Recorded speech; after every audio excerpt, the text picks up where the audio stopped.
Question number 20 दिया गया है, कह रहा है सिंप्लीफाई 16 इंटू 2 की power n plus 1 minus 4 into 2 की power n divided by 16 into 2 की power n plus 2 minus 2 into 2 की पावर n प्लस 2। ये है 20 नंबर क्वेश्चन। ठीक है, तो इसमें देखो यहाँ पे जो भी नंबर दिए गए इनको सबसे पहले प्राइम फैक्टर के रूप में कर लेंगे। ठीक है, जैसे 16 दिया गया, ठीक है, और यहाँ पे 2 की पावर n प्लस 1 दिया गया। तो देखो हमने एक रूल पढ़ा था कि जैसे कोई भी चीज है, जैसे a की पावर m है मल्टीप्लाई a की पावर n है, तो इसको क्या लिख सकते हैं, a की पावर m प्लस n। यानी कि जहां जहां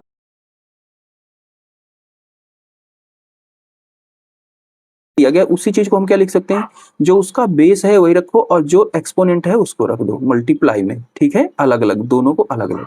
ठीक है, ये चीज हम यहाँ पे भी यूज करेंगे। ठीक है, ध्यान से समझना भाई। तो यहाँ पे 16 दिया गया है, इसको आप लिख सकते हो 2 की पावर 4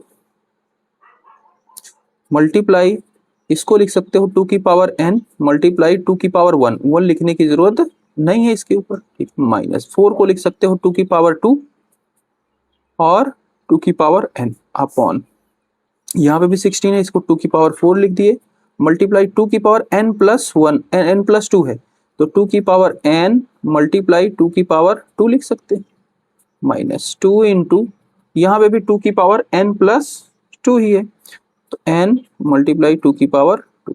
कोई दिक्कत नहीं, यहाँ तक नहीं होनी चाहिए। अभी ध्यान से देखो भाई, अब ऊपर वाले में देखो क्या कॉमन है, 2 की पावर इसमें भी है, 2 की पावर n इसमें भी है, 2 की पावर 2 इसमें भी है, 2 की पावर 2 यहाँ से भी कॉमन आ जाएगा। तो हम इसमें 2 की पावर n और 2 की पावर 2 कॉमन ले लेते हैं। तो देखना भाई 2 की पावर n यहाँ से चला जाएगा तो ये खत्म हो जाएगा, 2 की पावर 2 इसमें से चला जाएगा तो कितना बचेगा, 2 की पावर 2 बचेगा, और यहाँ पे भी 2 की पावर 1 है तो क्या हो जाएगा 2 की पावर 3।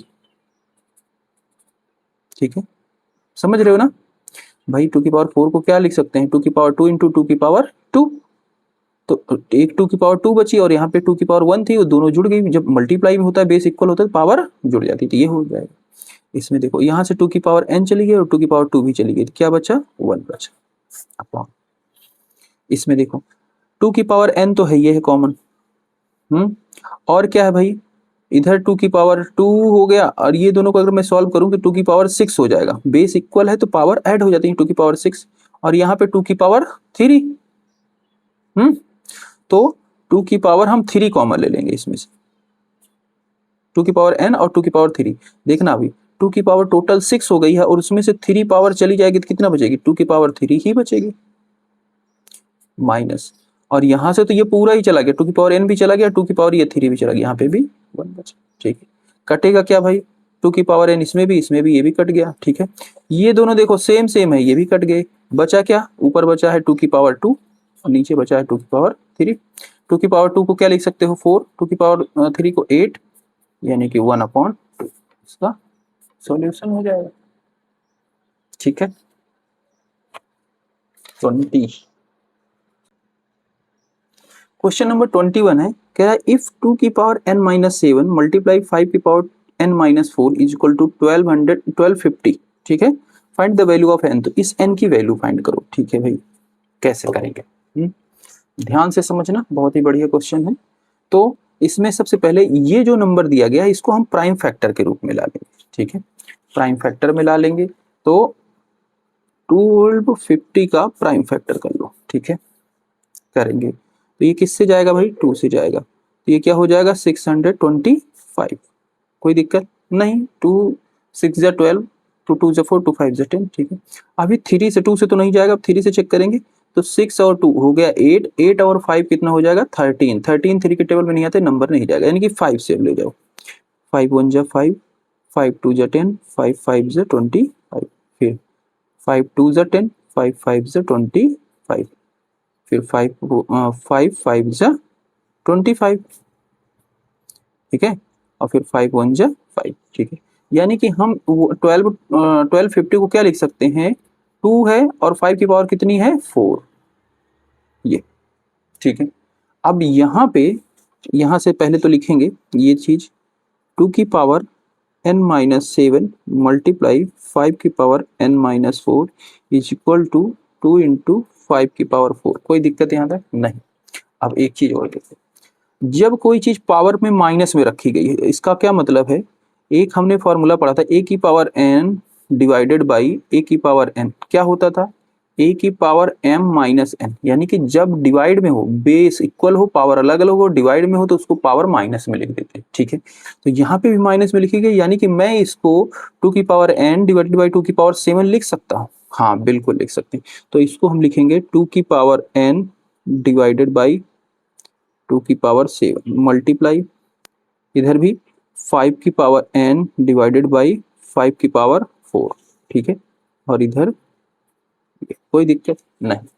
अब देखो भाई यहां पे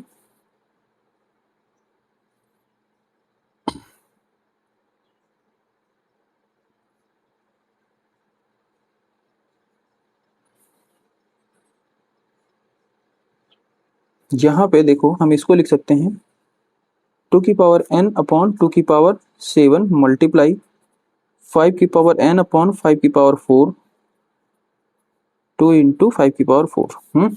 लिख सकते हैं बिल्कुल। डिवाइड का मतलब यही था। आप ध्यान से देखो भाई, कट पर नहीं रहा है कुछ ना, यहाँ पे कट नहीं रहा है कुछ भी, नहीं कट रहा है, कोई दिक्कत नहीं, कट जाता तो ठीक रहता। अब देखो, अब ये दोनों क्या आ गए, मल्टीप्लाई में आ गए। हमने पढ़ा एक रूल होता है कि जब पावर सेम हो और नंबर अलग अलग हो, ठीक है, क्या बोले कि पावर सेम हो, जैसे a की पावर m है इंटू बी की पावर भी m है, तो जब पावर सेम हो, बेस अलग अलग हो, तो बेस का मल्टीप्लाई हो जाता है और पावर वही रहती, ठीक है। वही रूल यहाँ पे लगेगा। तो देखो बेस अलग अलग है, पावर सेम है, तो ये क्या हो जाएगा, 2 इंटू 5 हो जाएगा और उसकी पावर n हो जाएगा, ठीक है। बिल्कुल।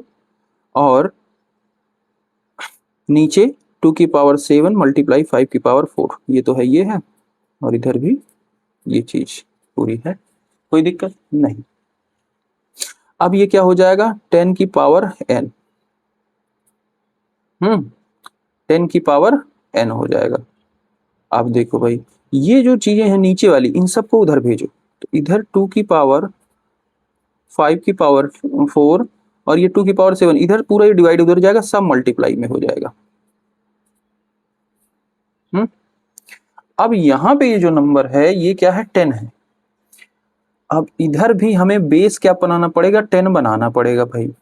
अब 10 बनाने के लिए क्या कर सकते हैं भाई हम, यहाँ पे जैसे ये 5 की पावर 4 है, तो इसकी भी अगर पावर 4 होती तो 4 लिख के 10 की पावर 4 कर देते, पर यहाँ पे तो अलग अलग है।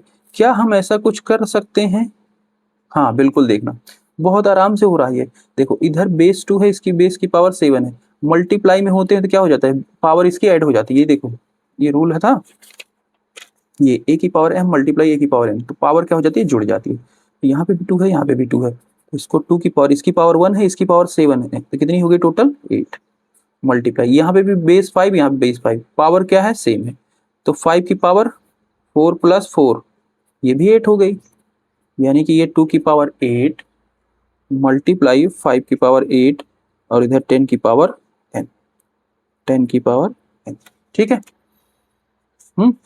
अब देखो भाई जब नंबर अलग अलग हो और पावर सेम हो तो क्या हो जाता है, नंबर का मल्टीप्लाई पावर वही रहती है, तो ये 5 और 2 का मल्टीप्लाई हो जाएगा और पावर क्या रहेगी, 8 रहेगी। ये हो जाएगा 10 की पावर 8 और इधर 10 की पावर n, आ गया दोनों बेस इक्वल। और जब बेस इक्वल होते हैं तो बच्चे पावर भी इक्वल होती है, तो n की पावर कितनी आ जाएगी, 8। यही इसका सॉल्यूशन है।